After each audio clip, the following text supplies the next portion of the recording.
નમસ્કાર, જય હિન્દ, વંદે માતરમ વિદ્યાર્થી મિત્રો, તમારું સ્વાગત છે આઈએસ લાઇફસ્ટાઇલ એકેડમીમાં. આજે આ વિડીયોની અંદર આપણે ચર્ચા કરવાના છીએ અગ્નિપથ સ્કીમની, જેના અંતર્ગત Indian army, Indian navy, Indian એરફોર્સની અંદર અગ્નિવીરોની ભરતી થવાની છે. ભરતીને લઈને ઘણા બધા સમસ્યા ચાલી રહી છે, ઓલરેડી આપણે જાણીએ છીએ. તો જે વિદ્યાર્થીઓ આર્મીની તૈયારી કરી રહ્યા હતા એ વિદ્યાર્થીની રિક્વેસ્ટ ઉપર હું અત્યારે આ વિડીયોના માધ્યમથી સ્કીમની બધી માહિતી, સરકાર જે બાબતો જણાવે છે એ બાબતો, એ તથ્યો અને વિદ્યાર્થીઓનો પણ પક્ષ રાખીને માહિતી તમને જણાવીશ. ઘણી બધી માહિતી હું તમને આપીશ. જે વિદ્યાર્થીઓ ઓલરેડી આર્મીની તૈયારી કરી રહ્યા છે એ સરળતાથી સમજી શકશે. બાકીના દરેક વિદ્યાર્થીઓ જાણકારી માટે ઇન્ફોર્મેશન જોઈ શકે છે. એવા અન્ય પણ સમાજસેવીઓ જે આર્મી ભરતી સાથે જોડાયેલા હતા એમની પણ રિક્વેસ્ટ હતી. તો એ રિક્વેસ્ટ અંતર્ગત હું તમને આ વિડીયોના માધ્યમથી દરેક માહિતી હું તમને આપવાનો છું. સૌથી પહેલાં સમજી લઈએ અગ્નિપથ જે સ્કીમ છે એની અંદર અગ્નિવીરોની જે ભરતી કરવાની છે એમાં એજ લિમિટ શું છે.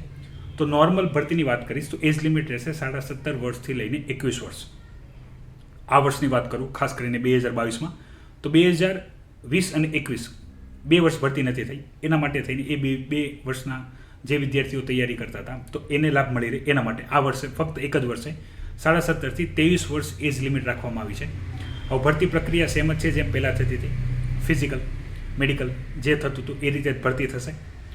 ભરતી થવા બાદ એમને જે સર્વિસ રહેશે, સર્વિસનો ટેન્યોર રહેશે 4 વર્ષનો. અત્યાર સુધી જે એમને સેલરી મળતી હતી એ સેલરીમાં ઘણો વધારો કરવામાં આવ્યો છે. ટેન્યોર ખાલી 4 વર્ષનો રહેશે, કાર્યકાળ 4 વર્ષનો રહેશે. 4 વર્ષ બાદ એમાંથી 25% હશે એમને આગળ કેરી ફોરવર્ડ કરવામાં આવશે, જે બેસ્ટ હશે એમાંથી. અને બાકીના જે 75% છે એમને ત્યાં એમનો જે કાર્યકાળ હશે એ સમાપ્ત થઈ જશે. એ બાદ એ એમની ભરતી અલગ જગ્યાએ જેમ કે CAPF, અસમ રાઇફલ, રાજ્યની અમુક સિક્યુરિટી ફોર્સિસ એમના માટે દરવાજા ખુલી જશે. રિઝર્વેશનની પણ વાત કરવામાં આવી.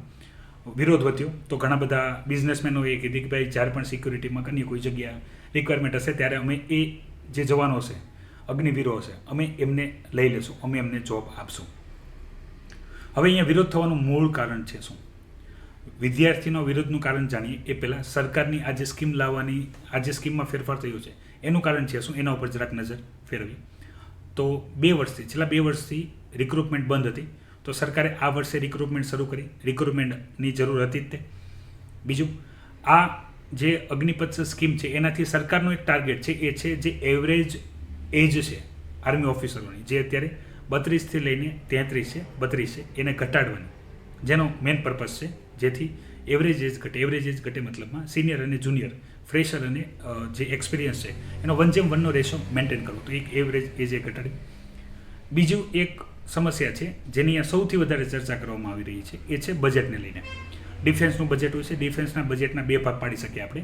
એક એ બજેટ કે જેમાં જે જવાન છે એની ટ્રેનિંગ, એનો જે રખરખાવ, એમને પેન્શન, ગ્રેજ્યુટી અને અન્ય જે આફ્ટર સર્વિસ અને જ્યારે જો કોઈ જવાન શહીદ થઈ જાય છે તો એ બાદ એને જે બેનિફિટ મળે છે, અન્ય મેડિકલ બેનિફિટો અને બીજા બધા બેનિફિટો જે આપે છે એની ઉપરનો ખર્ચ. અને એક આવે જે આર્મીના સોલ્જર હોય, કોઈ પણ આર્મી, નેવી, એરફોર્સ જે પણ, તો એના માટે જે ટેકનોલોજી, જે વેપનની જરૂર પડે એની ઉપરનો ખર્ચ. અહીંયા ખાસ ધ્યાન દેજો કે ઓલરેડી આપણો આર્મી, નેવી અને એરફોર્સની જે મેન પાવર છે એ દુનિયામાં 3જા નંબરે છે. સૌથી વધારે 14 લાખ કરતાં પણ વધારે આપણી પાસે મેન પાવર છે. પણ જ્યારે વાત યુદ્ધની આવે, લડાઈની આવે, ત્યારે આર્મી ચીફ અનુસાર આપણી પાસે મેન પાવર તો વધારે છે, પણ આપણે એવા દેશો જેની સાથે આપણે યુદ્ધ કરવાનું થશે એની સાથે આપણે સારી રીતે યુદ્ધ નહીં કરી શકીએ, કારણ કે એની સાથે યુદ્ધ કરવા માટે આપણી પાસે જે આર્મીની પાસે જે ટેકનોલોજી હોવી પડે એ ટેકનોલોજી નહીં હોય. એક વાત તો તમે જાણી જશે, ટૂંક સમય પહેલાં જ તે આપણા આર્મીના જવાનો શહીદ થઈ જતા, તો એની માટે બુલેટ પ્રૂફ જેકેટ હમણાં ખરીદવામાં આવ્યા છે કે જેથી દુશ્મનોની ગોળીથી બચી શકે. તો ટેકનોલોજીનો મુકાબલો કોઈ દિવસ મેન પાવરથી થઈ શકે નહીં. તો ટેકનોલોજી મોડર્નાઇઝેશન ખાસ રિક્વાયરમેન્ટ હતી. તો 2 મુખ્ય પર્પઝ હતા. બજેટવાળું તો છે જ તે, એ હમણાં હું તમને આગળ જણાવીશ કઈ રીતે એને મેન્ટેન કરવાનું છે. એક તો વસ્તુ છે કે ભાઈ આર્મી, નેવી અને એરફોર્સ છે તો એના જે ઇક્વિપમેન્ટ છે એનું મોડર્નાઇઝેશન કરવું, અને બીજું એની એવરેજ એજ જે છે એ 32 વર્ષથી ઘટાડવી, 1:1 વાળો રેશિયો લાવો, એનાથી આ સાકાર કરવાનું છે. હવે બજેટ અલોકેશન જે કરવામાં આવે છે ડિફેન્સમાં એની લિમિટેશન છે, કારણ કે સરકાર પાસે ઓછી આવક હોય તો એનો બહુ ઓછો હિસ્સો ડિફેન્સમાં ખર્ચ કરી શકે. હવે આપણે ઇક્વિપમેન્ટ મોડર્નાઇઝેશન કરવું છે એના માટે પૈસા આવશે ક્યાંથી? તો બે રસ્તા છે, કાં તો આવક સરકાર પાસે વધારે આવે એનો વધારે ફંડ પ્રોવાઈડ કરે, અને બીજો રસ્તો છે, પહેલો રસ્તો પોસિબલ નથી, કારણ કે સરકારે વધારે આવક કરવા માટે સરકાર પાસે એક જ ઉપાય છે, ટેક્સ સ્લેબ વધારે. ટેક્સ સ્લેબ વધારે છે તો ઓલરેડી ટેક્સ ભરવાવાળો જે વર્ગ છે એ બહુ લિમિટેડ છે, એની ઉપર ટેક્સ બર્ડન વધશે. એક ઓપ્શન નથી. બીજો ઓપ્શન છે કે ઓલરેડી જે મેન પાવર છે અને ઓલરેડી જે પેન્શન સ્કીમ છે એને થોડુંક નીચે લાવવામાં આવે, અને એમાં જે બચત થાય પૈસાની, એ પૈસાથી જે ઇક્વિપમેન્ટ છે, મિલિટરી મોડર્નાઇઝેશન છે, એના ઉપર ફોકસ કરવામાં આવે. એ આનો મુખ્ય પર્પઝ છે. હવે આ વસ્તુ કરવા માટે થઈને અહીંયા સ્કીમ આ રીતે ડિઝાઇન કરવામાં આવી કે દર વર્ષે 46,000 અગ્નિવીરોની ભરતી કરવામાં આવશે, અને એમાંથી 4 વર્ષના અંતે 75% ને એ જોબ ટેન્યુર એનો પૂરો થઈ જશે. ખાલી 25%, રાઉન્ડ ફિગર આંકડો કહું છું, 12,000 જ એવા હશે જેને આગળ ફોરવર્ડ કરવામાં આવશે, અને એ પોતાનો જે 15 વર્ષનો કાર્યકાળ છે અથવા એનાથી પણ આગળ જે પણ એજ લિમિટ હોય, જે પણ જે જગ્યાએ પ્રમોટ થશે ત્યાં સુધીનો જે કાર્યકાળ એનો પૂર્ણ કરી શકશે, બીજા બધા નહીં. અહીંયા જ વિદ્યાર્થીઓનો વિરોધ છે. આર્મીની તૈયારી લાખો વિદ્યાર્થીઓ તૈયારી કરે છે, 1 થી 2 વર્ષ અથવા એનાથી વધારે પણ તૈયારી કરે છે. તો આ જોબનો પર્પઝ તે જે તૈયારી કરે છે એનો એક જ છે કે ભાઈ અમને જો જોબ મળી જાય તો અમને જે ગવર્મેન્ટ જોબમાં જે બેનિફિટ મળવા જોઈએ, પેન્શનના છે, મેડિકલના છે, લાઈફ ટાઈમ જે ગેરંટી છે ઇન્કમની, અને જો મૃત્યુ થાય છે, જવાન શહીદ થાય છે તો એમના પરિવારને જે બેનિફિટ મળે એ મળવા જોઈએ. એ બધું આની અંદર મળશે નહીં. વિદ્યાર્થીઓનો આમાં એક સૌથી મોટો વિરોધ કરવાનું કારણ આ છે, કારણ કે 25 વર્ષે માની લો વિદ્યાર્થી 21મા વર્ષે એની લાસ્ટ યર જે લિમિટ છે ત્યારે ભરતી થાય છે, તો 4 વર્ષ એટલે 25મા વર્ષે એમને જો 25%માં ચાન્સ નથી લાગતો અને એમને એલિમિનેટ કરી દેવામાં આવે છે, તો એવા વિદ્યાર્થીઓને માત્ર 11,71,000નું પેન્શન મળી જશે. પછી એને ફરીથી એની કેરિયર શરૂ કરવી પડશે. એલિજિબલ કોણ રહ્યા હશે? તો જે ધોરણ 10 પાસ હશે અથવા ધોરણ 12 પાસ હશે એ આની અંદર એપ્લાય કરતા હશે. 17 કે 18 વર્ષે પણ લાગી ગયા હશે તો એ 24 વર્ષે જશે, હજી ડિગ્રી નહીં હોય, જોબ નહીં હોય, હજી એને જોબ શોધવી જોશે. હાલાકી અહીંયા સરકાર દ્વારા એવો પક્ષ મૂકવામાં આવ્યો કે ભાઈ તમારી પાસે જે પેન્શન આવે છે એ પેન્શનથી તમે કોઈ બિઝનેસ સ્ટાર્ટ કરી શકશો. પણ આ એવા વિદ્યાર્થી હશે કે જેણે એનું ખાલી સ્કૂલિંગ પૂરું કર્યું હશે, એમને વધારે કોઈ આઈડિયા નહીં હોય એ કયા બિઝનેસની અંદર પૈસા રોકે અથવા કયો બિઝનેસ સ્ટાર્ટ કરે, કારણ કે વગર નોલેજે તમે બિઝનેસ સ્ટાર્ટ કરો તો એમાં લોસ થવાના ચાન્સીસ વધારે હોય છે. તો એ પોસિબિલિટી નથી. બીજું કે એ લોકોએ 25મા વર્ષે ફરીથી નવી જોબ, બેરોજગાર થઈ જશે, ફરીથી નવી જોબ શોધવી પડશે. 25%ને તો જે મળે છે એ વાત બરાબર જ છે, પણ બાકીના 75% છે એ લોકો બેરોજગાર થઈ જશે. એ લોકોએ કાં જોબ શોધવી પડશે, કાં ફરીથી એજ્યુકેશનમાં જવું પડશે, કોર્પોરેટ જોબમાં જશે, ત્યાં પણ અન્ય કોર્પોરેટ સમસ્યાઓ જે બીજાને પણ ઓલરેડી ફેસ કરવી જ પડે છે. તો આનો ઉપાય શું હોઈ શકે છે? તો ઓલરેડી મેં તમને જણાવ્યું એ રીતે કે ભાઈ 10% રિઝર્વેશન આપવામાં આવ્યું છે. CAPF અથવા આસામ રાઇફલ અને રાજ્ય સરકારોએ પણ જાહેરાત કરી કે ભાઈ જે અગ્નિવીરો આની અંદરથી ફ્રી થશે એને રાજ્યની પણ જે સિક્યુરિટી ફોર્સીસ છે એની અંદર આવશે. ઘણા બધા ઉદ્યોગપતિઓ પણ આગળ આવ્યા છે કે જેણે એને કીધું છે કે ભાઈ અમે જે અગ્નિવીરો હશે એને અમે જોબ આપશું. પણ આ બધી વાતો કેવી છે? ખાલી વાયદા છે, બરાબર, પાકી માહિતી નથી, મળી પણ શકે ના પણ મળે. તો વિદ્યાર્થી બે રીતે મૂંઝાય છે. એક તો કે ભાઈ માની લો 25%માં આવી ગયા તો વાંધો નથી, પરફોર્મન્સ કરશું, પણ 25%માં ના આવ્યા તો શું?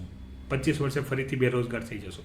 તો જે બેનિફિટ આર્મીમાં સિલેક્શન થવાને અત્યાર સુધી મળતા હતા એ હવે મળતા નથી. હવે હું આર્મીની વાત કરું તો આર્મીની અંદર બે રીતે ભરતી થાય છે. એક ભરતી થાય છે એને કહેવાય છે પરમનન્ટ કમિશન, કે જેના અંદર ભરતી એકવાર થઈ જાય તો આખો ટેન્યુર પૂરો થાય ત્યાં સુધી એમને જોબ કરવાની, પછી રિટાયરમેન્ટ થાય, પછી પેન્શન, ગ્રેજ્યુટી, મેડિકલને અન્ય જે બેનિફિટ પરિવારોને મળતા હોય એ મળ્યા કરશે. અને બીજી જે અત્યારે ઓલરેડી જે ચર્ચામાં છે એ છે શોર્ટ સર્વિસ કમિશન, જેની અંદર ભરતી થાય છે. વિદ્યાર્થીઓને આમાં પણ કન્ફ્યુઝન છે, અહીંયા પણ હું ક્લેરિટી આપી દઉં. હવે જે શોર્ટ સર્વિસ કમિશન છે એમાં કોઈ અલગથી ભરતી નહીં થાય. જે ભરતી થશે એ અગ્નિપથ સ્કીમથી જ થશે. તમારે જો આર્મીની અંદર જવું હોય, એક હશે પરમનન્ટ કમિશન જે છે એ ઓફિસર લેવલની ભરતી રહેશે, એ એઝ ઇટ ઇઝ ચાલુ રહેશે, જેમાં ફિઝિકલ મેડિકલ જે રીતે થાય છે થશે. પણ જો તમારે સૈનિક કે જવાન લેવલે એન્ટ્રી લેવી છે તો એ કન્ડિશનમાં તમારે કમ્પલસરી અગ્નિપથ સ્કીમથી જ જવું પડશે. તો જો તમે દેશને સેવા કરવા માગો છો તો તમારે આ જે સરકારની અત્યારની જે સ્કીમ છે જ્યાં સુધી એમાં ફેરફાર નથી કરતી સંવિધાનિક રીતે, ત્યાં સુધી તમારે આ જ રીતે આગળ વધવું ઊભો છે. જે વિરોધ ચાલી રહ્યો છે, જે દંગા કરી રહ્યા છે, જે તોડફોડ કરી રહ્યા છે, જે રેલવેમાં નુકસાન કરી રહ્યા છે, એ કોઈ દિવસ દેશભક્ત ના હોઈ શકે. મારા માનવા પ્રમાણે તમે તમારી અલગ રીતે જસ્ટિફિકેશન આપી શકો છો. કોઈ અલગથી હવે ભરતી થશે નહીં. Indian army, Indian navy, Indian એરફોર્સમાં સૈનિક લેવલે, જવાન લેવલે ભરતી થવાની એક જ હવે સ્કીમ રહેશે, એ રહેશે અગ્નિપથ સ્કીમ. હવે આ સ્કીમ બહુ સારી રીતે બનાવી છે. મેન પાવર ઘટાડો, મેં તમને જેમ કીધું બજેટ કંટ્રોલ કરવા માટે, જો આર્મીના જવાનોની સંખ્યા ઓછી થઈ જાય તો વધારે બેનિફિટ થાય. ઓલરેડી આ વસ્તુ અમેરિકા, UK, ચાઇના ઓલરેડી કરી રહ્યા છે કે ભાઈ જે જવાનો ઉપર એક્સપેન્સ છે એ ઘટાડવા માટે મેન પાવર આપણે ઘટાડી દઈએ તો એમની પાછળનો જે ખર્ચ છે એ ઘટી જશે અને એટલું આપણે પૈસા જે બચશે બચાવવાને આપણે બીજે નથી વાપરવાના, એ પૈસા આપણે મિલિટરી મોડર્નાઇઝેશનમાં વાપરશું, જે સરકારનો મેન પક્ષ છે, જે સરકાર જેના ઉપર ડિસ્કશન કરે છે. હવે અહીંયા સરકારનો આ જે પોઈન્ટ છે એ પોઈન્ટને વધારે આગળ લઈ જતા સ્કીમ જ એ રીતે બનાવેલી છે. સ્કીમ તમે ધ્યાનથી સમજો તો દર વર્ષે અત્યારમાં ઓલરેડી જેટલી ભરતી થયેલી છે એ અનુસાર 60,000 અથવા એનાથી વધારે આર્મી ઓફિસરો રિટાયર થતા હોય છે. દર વર્ષે એટલી જ ભરતી થતી હતી. તો એના માટે આર્મીની તૈયારી કરતા હતા જે પણ આસ્પિરન્ટ હતા. તો હવે તમે ધ્યાનથી સમજો સ્કીમમાં તો 46,000 ભરતી થશે. 4 વર્ષ બાદ એમાંથી ખાલી 12,000 જ આગળ જશે, બાકીના બીજા બધાને એલિમેન્ટ થઈ જશે. એટલે આવનારા 15 થી 20 વર્ષની અંદર જે આપણો મેન પાવર છે એ ઓછો થઈ જશે, તો એની ઉપરનો ખર્ચ બચશે. અને બીજું જે આર્મીની એજ લિમિટ ઘટાડવાની જે વાત છે, એવરેજ છે 32 વર્ષ એ પણ ઘટશે. ભવિષ્ય શું છે, આનાથી ફાયદા નુકસાન શું છે એ ભવિષ્યમાં ખબર પડશે. હજી આ સ્કીમ લાગુ કરેલી છે, સ્કીમ પાછી ખેંચવામાં આવશે નહીં. આ સ્કીમને મોદી સરકારની સ્કીમ ગણવામાં આવે છે, મોદી સરકારની બજેટ કટિંગ સ્કીમ ગણવામાં આવે છે, પણ એ રિયાલિટી નથી. બિપિન રાવત સર આ શોર્ટ સર્વિસ કમિશનને રિફોર્મ કરવાના પક્ષમાં હતા. ઓલરેડી આની ઉપર ઘણી કમિટીઓ પણ વર્ક કરી ચૂકી છે કે ભાઈ જવાનોની એજ કઈ રીતે ઘટાડવામાં આવે. મેન પાવર પાછળ જે ખર્ચ થાય છે, ખર્ચ બધી રીતે થાય છે. ટ્રેનિંગમાં ખર્ચ થાય છે, મેન્ટેનન્સમાં ખર્ચ થાય છે, જો જવાન સહી થાય છે એમાંય ખર્ચ થાય છે, મિલિટરી મોડર્નાઇઝેશનમાં ખર્ચ થાય છે. ઓલરેડી ભારતનું બજેટ તમે જોશો તો ડિફેન્સની અંદર ઘણું બધું વધારે છે. તો એને કંટ્રોલ કરવાની વાત ચાલે છે, કારણ કે ભવિષ્યમાં બની શકે કે ભાઈ જે રીતના ખર્ચા થાય તો સરકાર પાસે એટલી આવક ના હોય તો એ મેન્ટેન ના કરી શકે. તો એના માટે થઈને આ તમામ વસ્તુ કરવામાં આવેલી. હવે આમાં સરકારની મેન ભૂલ શું છે? આ દરેક સ્કીમ લોન્ચ કરવા પહેલાં સરકારે આના માટે જે તૈયારી કરી રહ્યા છે યુવાઓ એની સાથે અથવા ઓલરેડી જે આર્મી, નેવી અને જે ઇન્ડિયન એરફોર્સ છે એની સાથે મળીને વિચારીને દરેક માહિતી પહેલાં પબ્લિકલી કરીને પછી ભરતી કરી હતી. દર વખતે સરકાર એક ભૂલ કરે છે, એ ભૂલ છે કે ભાઈ ઉતાવળે સ્કીમ લોન્ચ કરી દેવી, કોઈને પરફેક્ટ માહિતી આપ્યા વગર. મેં તમને પહેલાંથી કીધું એ રીતે હવે કોઈ શોર્ટ સર્વિસ કમિશન અલગથી ભરતી કરશે નહીં, એ પણ માહિતી કોઈ જગ્યાએ નથી. આ ઇન્ડિયન એક્સપ્રેસની અંદર એક એડિટોરિયલ આપવામાં આવેલો હતો, એમાં ક્લિયર કટ મેન્શન છે કે હવે કોઈ અલગથી શોર્ટ સર્વિસ કમિશન થશે નહીં. તમારે આર્મી, નેવી કે એરફોર્સમાં કોઈ પણ જગ્યાએ જવું છે તો અગ્નિપથ સ્કીમથી જ જવું પડશે. ઓફિસર લેવલની ભરતી અલગ રીતે જે થાય છે પરમાનન્ટ કમિશનમાં એ જ થશે. એની સિવાય સૈનિક લેવલે જે ભરતી થવાની છે એ આ જ રીતે હવે થવાની છે ભવિષ્યમાં. કદાચ બની શકે સ્કીમમાં જે ફેરફાર કરી શકે. એક્સપર્ટની માનીએ તો આ વસ્તુ બરાબર છે, પણ જે ટ્રેનિંગ ફેઝ ગણીએ, જેમ કે જે ગવર્મેન્ટ જણાવે છે કે ભાઈ 4 વર્ષમાં તમને જે ટ્રેનિંગ મળશે એના બાદ તમે જે 75% એક્ઝિટ થાય છે તો એમને જોબના સ્કોપ વધી જશે. એની વાત સાચી છે. તમે સિક્યુરિટી, બોડીગાર્ડ, અન્ય ઘણી બધી એવી જોબો છે કે જે એક આર્મી ઓફિસર અથવા એ લેવલે રહી ચૂક્યા હોય, ટ્રેનિંગ લઈ ચૂક્યા હોય, એ સારી રીતે કરી શકે છે, એ વાત બરાબર છે. પણ જો આપણે આર્મી એક્સપર્ટની માનીએ તો એમનું કેવું એવું છે કે બેઝિક ટ્રેનિંગ માટે પણ મિનિમમ 7 વર્ષની ટ્રેનિંગ એમને જોઈએ. તો આ જે ટેન્યોર 4 વર્ષ છે એને વધારીને 7 વર્ષ કરવો જોઈએ. એ એક એક્સપર્ટ ઓપિનિયન છે, પણ એ પણ ત્યારે લાગુ થશે જ્યારે તમે શાંતિથી બેસીને એક સંવિધાનિક રીતે એની ડિમાન્ડ કરો તો પોસિબલ છે. વાયોલેશન કરવાથી કોઈ રિઝલ્ટ આવશે નહીં. હા, તાબડતોબ એક રિઝલ્ટ આવ્યું છે, એ છે 23 વર્ષ થઈ ગયું છે પહેલા વર્ષ માટે તે, પણ એ વસ્તુ તો હમણાં પતી જશે. ભરતી રિક્રુટમેન્ટ શરૂ થશે એ તો ફટાફટ પતી જશે. તો જો તમે પણ બનવા માગો છો તો અત્યારથી મહેનત કરવા લાગો ફિઝિકલ અને જે એની મેડિકલ ટેસ્ટ હોય છે એના માટે, અને ખાસ ટ્રાય કરો કે તમે 75%માં ના રહો, 25%માં આવો. કોઈ ગેરમાર્ગે ના દોરાવો, કોઈ પણ જગ્યાએ અનૈતિક રીતે કોઈ ઇન્ફોર્મેશન પાકી ના ખબર હોય તો અફવાઓ ઉપર ધ્યાન ના આપો, બરાબર. તૈયારી પર ફોકસ કરો. ખાસ અત્યારે ભરતી થવાની જ છે અને લીગલ રીતે થશે જે થવાની છે એ રીતે. તો તૈયારી ઉપર ફોકસ કરો, ગેરમાર્ગે ના દોરાવો. બીજી કોઈ પણ હજી મૂંઝવણ હોય તો તમે આ વિડીયોની અંદર કમેન્ટ બોક્સની અંદર કમેન્ટ કરજો. અન્ય વિદ્યાર્થીઓ જે તમે જાણતા હો જે આ તૈયારી કરી રહ્યા એના સુધી આ માહિતી પહોંચાડો. માહિતીમાં કોઈ પણ હજી ડાઉટ હોય તો તમે જણાવજો. ખાસ કહું છું, અહીંયા જે માહિતી તમને આપી છે એ ગવર્મેન્ટે જે સ્કીમની ડિટેલ પબ્લિશ કરી છે એમાંથી માહિતી આપી છે. ટોટલ સોર્સિસ ગવર્મેન્ટના છે, જે news base information government provide કરે છે એના ઉપર. કોઈ અન્ય ત્રીજા વ્યક્તિ પાસેથી માહિતી ના લો. તો આજના માટે એટલું જ. તે હજી કોઈ ડાઉટ હોય તો જણાવજો. નેક્સ્ટ લેક્ચરમાં ફરીથી મળશું. જય હિન્દ, વંદે માતરમ.